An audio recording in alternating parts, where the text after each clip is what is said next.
Բայց դեմքով սպասան այս խնդրեմ, որ կնայեք։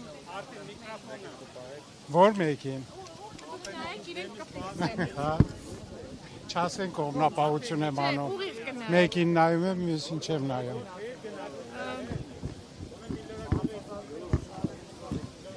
Այս միկրոֆոնների մեջ երևում է։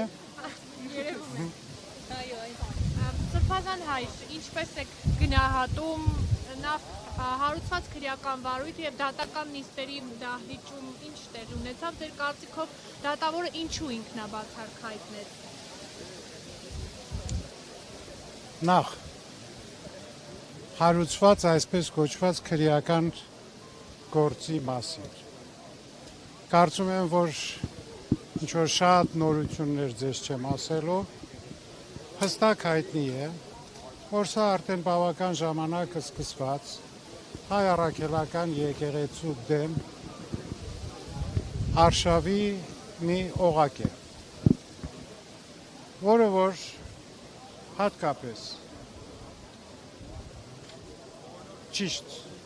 նոր տարուց հետո, Սուրբ Ծննդյան տոներից հետո, երբ որ հայտնի եղավ, որ եպիսկոպոսատ ժողովը տեղի է ունենալու Ավստրիայի Սենթ Փյոլտեն քաղաքում, բնականաբար ամեն միջոց ձեռնարկվեց այդ եպիսկոպոսատ ժողովը խափանել։ Եվ կարծես թե առիթ եղավ, որի համար Գերագույն հոգևոր խորհրդի 6 անդամ եպիսկոպոսների եւ քիչ ավելի ուշ Բեափար հայրապետի ելքը երկրից արգելվեց։ Սակայն շատերին իցավ եպիսկոպոսատ ժողովը որպես խավակ տեղի ունեցավ լիովին իր խոսքը ասելով, իր կամքը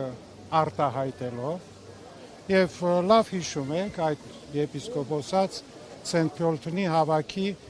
մեր համորեն եպիսկոպոսների հայտարարությունը նայել։ Սա մի էտապ էր, որը որ շատ արագ կարված մի գործի հիման վրա էր։ Եթե չեմ ուզում մանրամասնել հիմա ձեզ, բայց կարող եք մեր փաստաբաններից վերցնել այդ գործին ընթացք տալու եւ վճիռներ բերելու ժամանակագրությունը։ Եվ կտեսնեք, որ ընդամենը մի քանի օրվա ընթացքին, եթե մեջից նաև շաբաթ կիրակի օրերը հանում են, մոտավորապես 3 օրվա ընթացքին ընդունվեց բողոք հայցը, միանգամից առաջին ատյանի դատարանը որոշում կայացրեց, որ կոչում են միջանկյալ վճիռ, Արման Սարոյանին ճանաչել որպես առաջնորդ եւ ընդամենը մի 2 օր հետո, չեմ կարող այսպես ասել, բայց ամբողջովին ուղղակի այսպես բլից կայծակնային վճիռները եղան, որով եւ հարկադիր կատարման ծառայության կողմից էլ եկավ հարկադրանք Մայրաթոր Սուրբ Էջմիածնին, որպեսի չխոչընդոտեն Արման Սարոյանի առաջնորդական գործունեությունը եւ հատկապես պիտի նշեմ, որ մեկ վարքյան մի խանգարեք։ Եվ Արման Սարոյանի պաշտոնին եւ նաեւ ամենակարևորը այդ վճռի մեջ չխոչընդոտել նրա մուտքը բանկային հաշիվները։ Սրանք թվում է թե ինչ որ մանր դետալներ են, մանրամասներ են, բայց մեր փաստաբաններից կարող եք լիովին վերցնել այդ ամբողջ ժամանակագրությունը եւ այդ դատական քայլերը։ Եվ բնականաբար հունվար 27-ին, երբ որ Արման Սարոյանը հռչակվեց կարգալույց եւ քանի որ եպիսկոպոսի կարգալույցությունը ոչ թե ինչ որ ձևով քննարկվում է եւ հետո առաջարկը կամ քննության եզրակացությունները ներկայացվում է վեհապար Բայրապետին, ինչպես որ քահանայից եւ այլ կարգապահական հանձնախմբի կողմից, բայց եպիսկոպոսինը անպայմանորեն լինում է եպիսկոպոսների ընդհանուր համաձայնությունը եւ նաեւ քննարկվում է Գերագույն հոգևոր խորհրդի նիստին։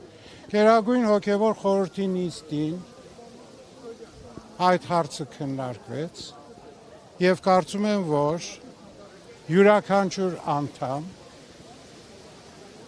իր քվեի տերն է եւ յուրաքանչյուրի քվեն իր ազատ կամքի արտահայտությունն է։ Եվ այսպիսով ուրեմն այս ձգվեց գրեթե 6 ամիս։ Ուրեմն 2 ամսով հոգևորական Գերագույն հոգևոր խորհրդի անդամները որպես խափանման միջոց ստացան երկրից դուրս գալու արգելք, ապա 2 ամիս անցնելուց հետո, որովհետև դատաիրավական պրոցեդուրաներով կան սահմանված ժամկետներ, նորից ուրեմն երկարաձգվեց 2 ամսով եւ հետո նորից երկարաձգվեց 1 ամսով, որտեղ որ ավարտվում է այդ շրջանը օրենքով թույլ տրված, բնականաբար արդեն հարցը գնաց դատարան։ Ուրեմն 6 ամսվա ընթացքին, եթե այս խափանման միջոցների փոփոխությունը չեղավ, բայց զարմանալիորեն մի քանի օրվա մեջ այդ կայացրած վճիռը, հատկապես որ միջանկյալ վճիռը, մինչև այսօր դատական վերջնական վճիռ չի ստացել, թե արդյոք հայցատուն վերականգնված է, ինչպես է վերականգնված, իրավունք ունի, թե իրավունք չունի, այսինքն բուն հարցը որևէ կերպ դատական քննության եւ դատարանի կողմից վճիռ չի ստանում։ Սկսեք դրանից։ Եվ բնականաբար այսօր հրավիրված էինք դատական առաջին նիստին եւ հաշուշտ մեծ ցավ եւ ուրիշների համար ամոթի խորը զգացում ունեմ ես, որ վեհապար Հայրապետին էլ հրավիրեցին դատարան, որը աննախադեպ է նույնիսկ բոլշևիկյան իշխանությունների ամբողջ սովետական շրջանին, որ հալածանքներ եղել են եկեղեցու նկատմամբ, բայց որևէ եկեղեցու պետ եւ հատկապես հայ եկեղեցու պետ երբևէ դատարանի առջև չի կանգնել։ Նույնը եղել է եւ մինչ այդ է, սկսած բյուզանդական, պարսկական, արաբական, սելջուկ, մամլուկ, ինչ ուզում եք ասել։ Մեծ ցավը այն է, որ այս իրողությունը այսօր կատարվում է մեր ազգային հայրենի ինքնիշխան անկախ պետության մեջ եւ կատարվում է մեր հայրենի իշխանությունների ձեռքով, որը որ արձագանքում է նաեւ շատ ուրիշ հայտարարությունների եւ պահանջների մեր հայրենիքից դուրս հնչած։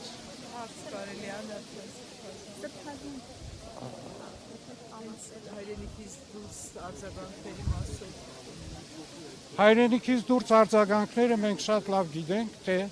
հայ առաքելական եկեղեցու դեմ ինչպիսի արտահայտություններ են եղել, եւ եթե հիշում եք դեռևս 1 տարի առաջ մայիսի 26-ից առաջ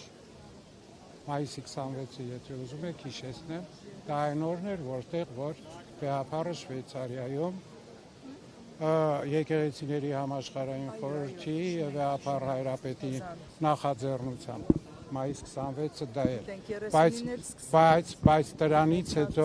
դրանից հետո եւ դրանից առաջ հնչած։ Դուք հիշում եք դրանից ամիսներ առաջ հենց նույն Միլիմեջլիսում իրենց պատգամավորներից Գանջալիևի հայտարարությունը, որ Հայաստանի իշխանությունները շատ շտապ պիտի ձերբազատվեն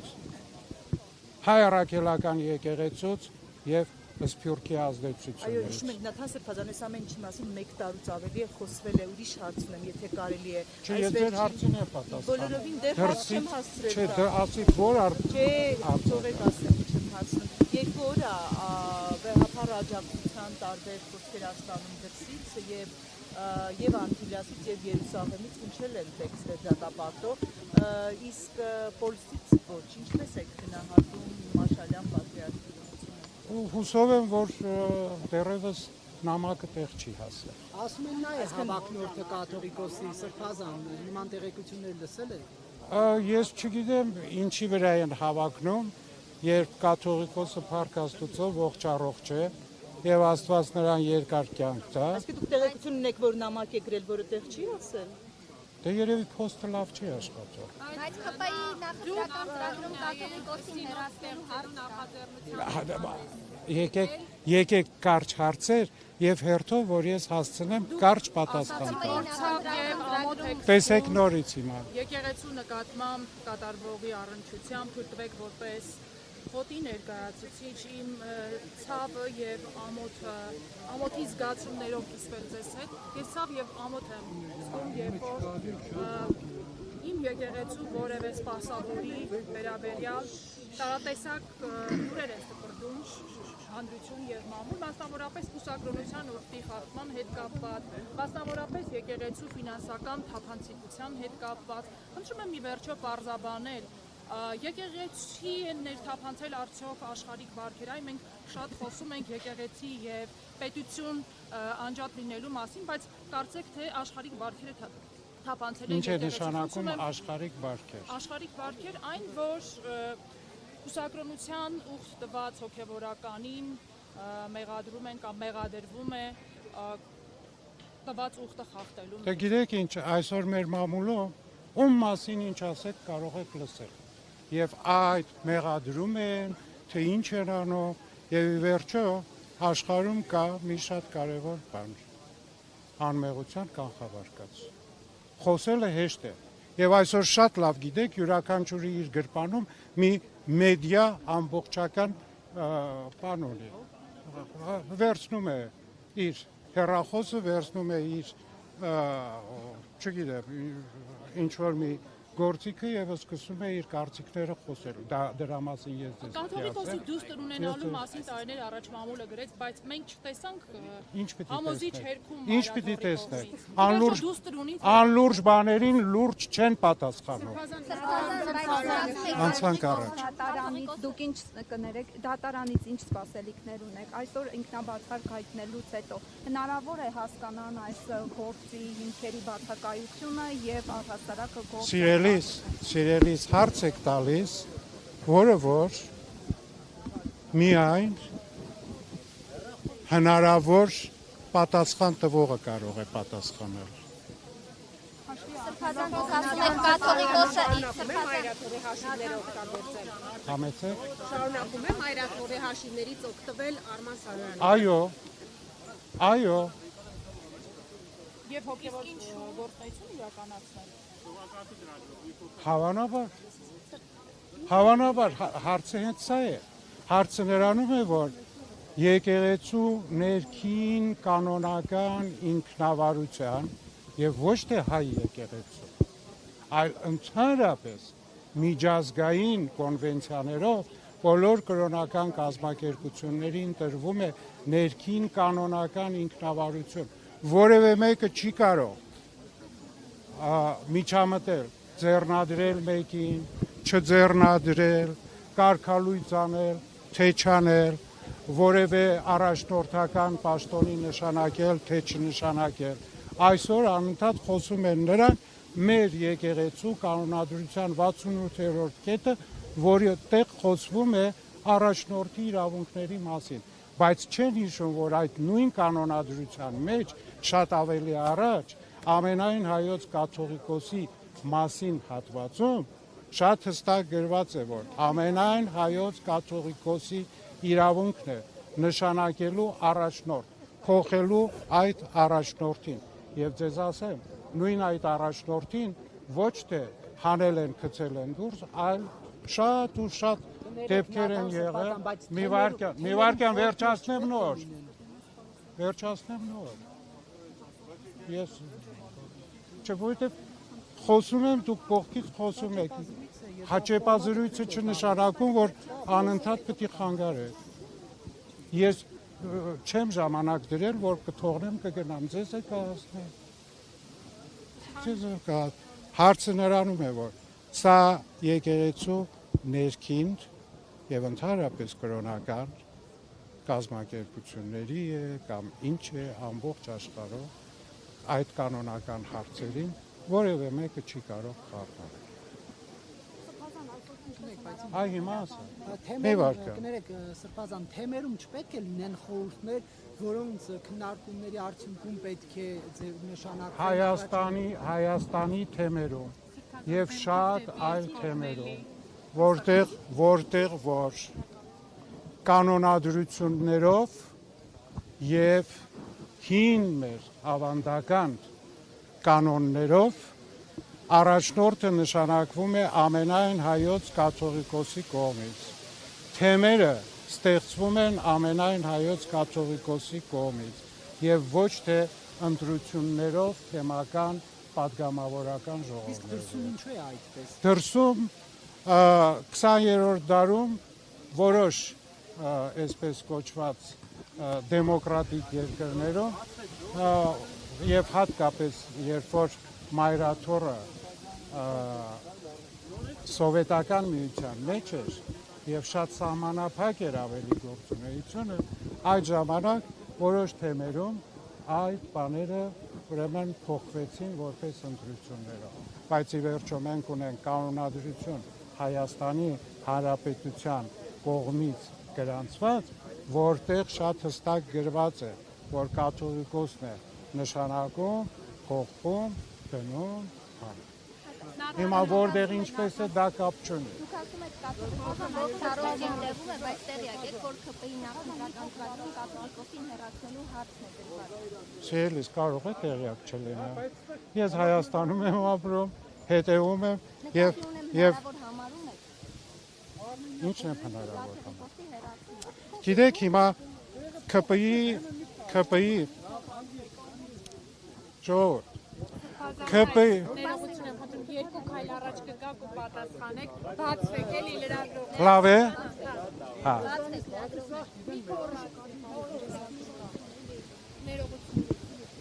Որևէ կուսակցություն իր նախընտրական ծրագրի մեջ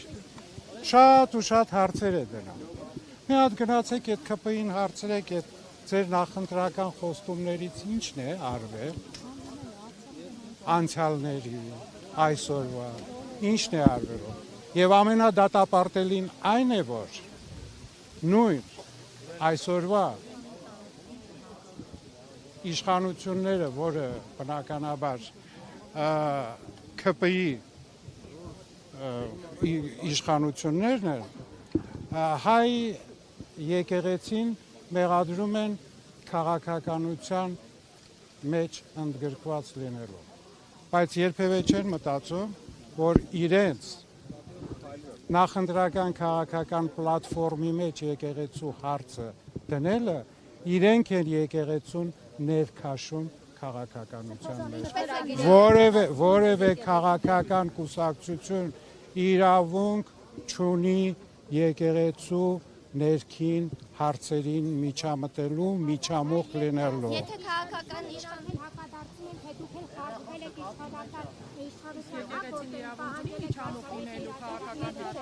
Ներողություն, վարչապետը իշխանությունը չէ, եւ վարչապետը պետությունը չէ։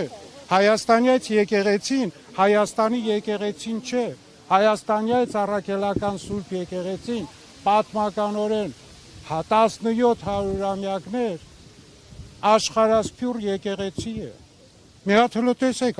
այս մենակ խո Հայաստանի եկեղեցիները չեն։ Ուրեմն ինչ ծրագիր է ժողովրդի կամոք, ժողովրդի մեծամասնության քվեարկության միջոցով։ Օտարի պատվերն է իրականացնում։ Այո, եք որ քաղաքացիների ճնշմամբ կարող է կաթողիկոսին հեռացնել ԿՊ-ն։ Դե եթե քաղաքացիները գնան դրան, Սրբազան 2025-ին մի ձայնագրություն հրապարակեց Ֆրենչ մամուլում, որտեղ դուք եւ նախկին հոգեվորական Աղան Երևանյանը խոսում եք եւ նա խոսում էր Թվիթերի ճնշման մասին։ Դուք նաեւ այս գործով հարցակնվել եք։ Իրականում այդպիսի բան եղել։ ես չեմ հարցակնվել այդ Չէ, գործով։ մամուլն էր գրում, որ հարցակնվել։ Ես չեմ հարցակվել, ես հրավիրվել եմ որպես վկա։ Դա հարցակնություն չէ։ պատասխանը Փաշազադեի հայտարարությունից հետո Ես այդ մասին ոչինչ հիմա չեմ ասի։ Անցած էտապներ են եւ ինչ որ պետք է ժամանակին ասել։ Բայց չեք երբում որ Չէ։ կաթողիկոսը ճնշումներ է։ Ոչ։ Այսինքն ինչի պիտի հերքել։ Հա, ես եմ խոսում, ինչ եմ ասել։ Ասում եք, որ ընտրեն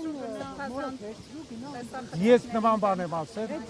Այ գնա այդ ձայնագրությունը բեր ու ինձ ցույց տար, որ ես ասել եմ մորդ վերցրու ու գնա։ կեղծված է ձայնագրությունը։ Մի հատ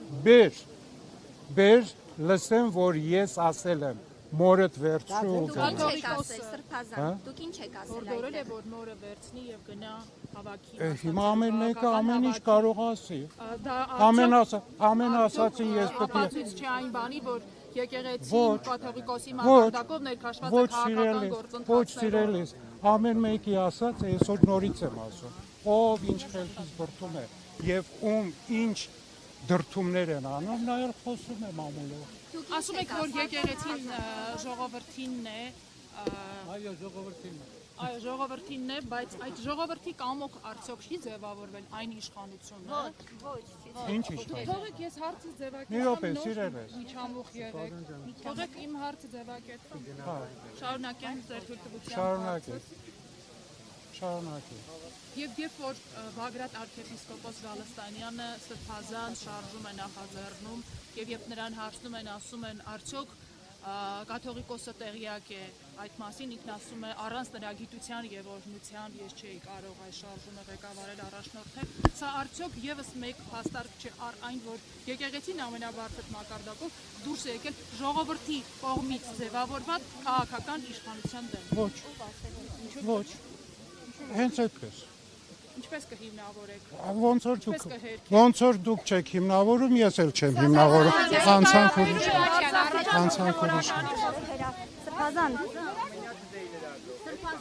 Սրբազան հայր, դուք հարց տվեցիք, մի րոպե խնդրում եմ։ Սրբազան հայր, այսօր հնարավոր է վերականգնել իշխանության եւ եկեղեցու բնականոն հարաբերությունը։ Եթե իշխանությունները իրենց քաղաքական ծրագրերից եկեղեցու հարցերը հանեն եւ նստեն բանակցության, այլ ոչ թե մեկ օրակարգ ընդամենը, ամենայն հայոց կաթողիկոսի հրաժարականը, բնականաբար ամեն ինչ էլ հնարավոր է։ Այս իրադարձություններից հետո էլ Սրբազան հայր Երրորդ գումարման ազգային ժողովին չհրավիրեցին ամենայն հայոց կաթողիկոսին օրհնելու եւ դրան նախորդած բոլոր գործընթացները։ Վեհափառը պատրաստ է ներել Սիրելիս, քրիստոնյայի մեծագույն առաքինությունը ներելն է, բայց ես մշտապես կրկնում եմ, որ ներումը լինում է այնտեղ, որտեղ կա զղջում։ Եթե կա զղջում, անկարելի է, որ ներում չլինի։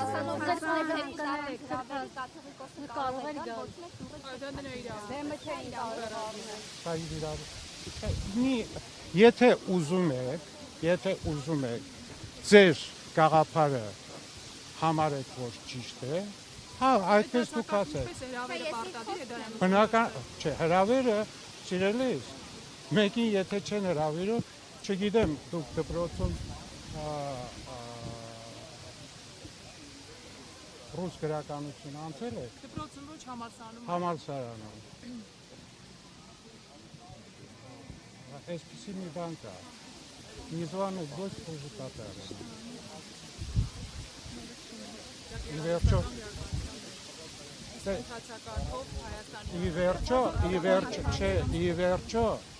Ի վերջո կա քաղաքակիր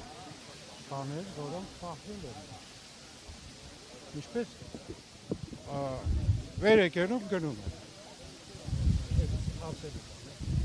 Սրբազան հայր, Դե հիմա թող ասեն, ինչ ասեն։ Սրբազան հայր, Նիկոլ Իրեն հարգող Փաշինյանը մարդը որևէ տեղ առանց հրավերի գնում է։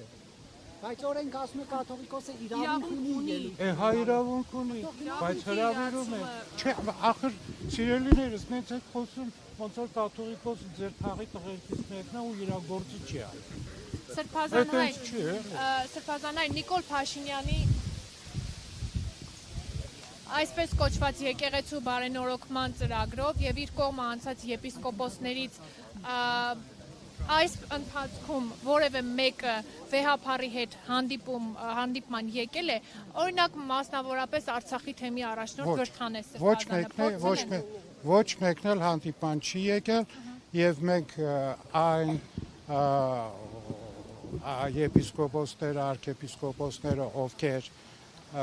եղել են Գերագույն հոգևոր խորհրդի մեջ, մենք Գերագույն հոգևոր խորհրդի նիստերին էլ ենք նրանց հրավերներ ուղարկել, բայց մնացել են անպատասխան։ Նրա կողմից եղել է որևէ քայլ հանդիպում ունենա սրբազաներից որևէ մեկի։ Չի եղել, սիրելիս, եթե լիներ, կլիներ հանդիպում անպայմանորեն։ Ես ձեզ նորից կրկնեմ, ուր կա զղջում, ճշմարիտ քրիստոնյան չի կարող ներողամիտ չլինել։ Ուր կա զղջում։ Արցախահայերն էին ձեզ դիմել, որպեսզի անդրադառնաք Վրթանես Սրբազանի հարցին, նրան, այսպես ասած, կարգալույց հռչակեք, քանի որ նա չի ծառայում արցախահայերի շահերին։ Այս հարցին անդրադարձել եք Սրբազան, քննարկել եք կաթողիկոսների Որոշումը դուք շատ լավ գիտեք, որ դեռևս Սրբազանը մնում է իր տիտղոսով։ Այսինքն այնպիսի բան չի արել, կանոնական դաշտում է դեռևս գործում, որ կարգալույց չի հռչակում, որտեղ օրինակ Գևորգ եպիսկոպոսի պարագայում թեմի քահանաներն էին դիմել եւ խնդրել էին կարգալույց հռչակել, որը թեմի քահանաները խնդրել էին, այո, որպեսզի իրենց առաջնորդին փոխեն։ Այս դեպքում արցախահայերն էին ձեզ նման խնդրանքով։ Մենք արցախահայերի հետ մշտական կապի մեջ ենք սիրելիս եւ այն հարցերը, որը կան, մենք նրանց հետ այդ հարցերը քննարկում։ Սրբազան, այս իշխանության այս գործողությունները ինչ-որ կերպ թույլատվում է հայ առաքելական եկեղեցին։ Երևի թե զորացնում է, որովհետեւ պատմության ընթացքին քրիստոնեական ոգին հավատքը միշտ հալածանքների շրջանին շատ ավելի զորացել է։ Կապ չունի, առավել ևս։ Իսկ նման գործողություններով ինչ են ուզում հասնել։ Գիտեք, մի բան է պետք հասկանալ մեր իրականության մեջ։ Այսօրվա այսպես կոչված չասելու, հա? Այս հնարավորություն կտա։ Հարցը նրանում է, որ պետք է շատ հստակ գիտակցել։ Հայաստանյան առաքելական եկեղեցին Հայաստանում ինչ-որ մի կազմակերպություն չէ։ Հայաստանյան առաքելական եկեղեցին մեր միակ պատմական, մշտապես գործող եւ գործելու է եւ իր ազգի ոչ միայն հոգեվոր, այլև շատ ազգային տարբեր հարցերի համար իր առաքելությունը շարունակի։ Եվ եկեղեցին ոչ հեծ է, ոչ wellness կենտրոն է, որ կարելի է բոլշևիկյան ձևով խուլակաթափանել, պետականացնել, նշանակել իրենց կառավարիչը։ Այ ուզում եմ, որ սա շատ լավ, շատերը գիտակցեն, որ այդպես չի լինի։ Եկեղեցին այն կազմակերպությունների նման կազմակերպություն չէ, եկեղեցին մեր ազգի հոգին է, մարմինը պետությունն է, մարմինը ժողովուրդն է, հոգին եկեղեցին է, այսինքն պետականացնել հնարավոր չէ, այդ բոլշևիկյան իմաստով, էքսպրոպրիացիայի։ Իշխանությունը շարունակի։ Ես ձայնագրությունը լսեցի, այդ խոսքերը դուք չեք ասում, ձեր սխալման ձեզ վերագրեցի եւ հայ առաքելական ես պատրաստ եմ ներողություն ես Սրբազան, տեսեք, միշտ եկեղեցին վերագրվել են նաև այսպիսի մեղադրանքներ, որ դրսից ազդեցություն կա, հատուկ ծառայություններ, FSB կարճ ասած, ռուսական հատուկ ծառայություն, հետևեք, կա նման խնդիր, թե ոչ հայ առաքելական եկեղեցին հետո ասում են դեռ են սովետական տարիներին, եթե ուզում են եկեղեցին բարձր պաշտոն ունենալ, պետք է այսպես ասած FSB-ի դաբրոն ունենային, հա, այս մասով ինչ կա։ Նայեք տեսեք, նախ եւ առաջ այդ չարաբաստիկ սովետական KGB-ն, այդ ազդեցությունները, այն բոլշևիկյան կոմունիստական կուսակցությունը թվում էր, թե մեր կյանքից վաղուց դուրս է եկել։ Վաղուց մեր կյանքից դուրս է եկել։ Եվ իրականում այսօր KGB-ել չկա, որ ասում են KGB-ի ագենտ, չգիտես ինչ։ Այսօր եթե ռուսական են ասում, ուրեմն FSB-ի չգիտեմ են։ Բայց այսօր թեև ես կարծում եի մեր կյանքից դուրս է եկել, բայց դրա կլոնը մեր հայրենիքում ուրիշ անուններով է մեջտեղ ընկնում եւ նույն գործելակերպով սկսում է աշխատել։ Եվ նույն կոմունիստական կուսակցության, այսինքն բոլշևիկյան ոգիով եւ նույն KGB-ի մեթոդներով։ Իսկ ինչն է թե հայ եկեղեցին կապ ունի օտար ազդեցության հետ, հայ եկեղեցին օտար ազդեցության հետ պարզապես անհեթեթություն է դրա մասին խոսել։ Ինչ է նշանակում KGB-ի, ինչի օրինակ ՑՌՈ-ի չէ։ Ճիշտ է։ Ինչի կարող են Ինչի MI6-ի գաղտնիք չէ։ Ես բրիտանական քաղաքացի եմ։ Ինչի ինձ չեն որակավորում որպես MI6-ի։ Ես նույն հարցը տվել եմ իմ դեսպանին այստեղի, իմ հյուպատոսին եմ։ Արաբական տիրապետության տակ եղել է։ Արաբական տիրապետության տակ եղել է, ինչ կապ ունի։ Մասնավորապես նկատի ներողություն։ արտաքին ազդեցություն ասել նկատի ունենք Ռուսաստանի Դաշնության Մեկ վարքյան, երկխոսության չէ վերածում,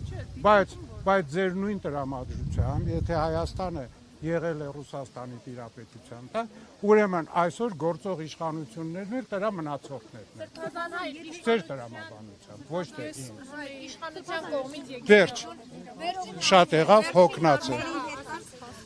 Իշխանության կողմից եկեղեցուն ուղղված մեղադրանքները, որ խառնված է քաղաքականությանը եկեղեցին, նաև հեգնում են ասելով, որ վեհափառ հայրապետը անձամբ գնաց եւ Սամվել Կարապետյանին այցելեց տնային կալանքի ժամանակ, ինչպես նաև ասում են ինչու է վեհարանում Սամվել Կարապետյանի լուսանկարը փակցված հետո ինչ որ բարեգործություն է արել։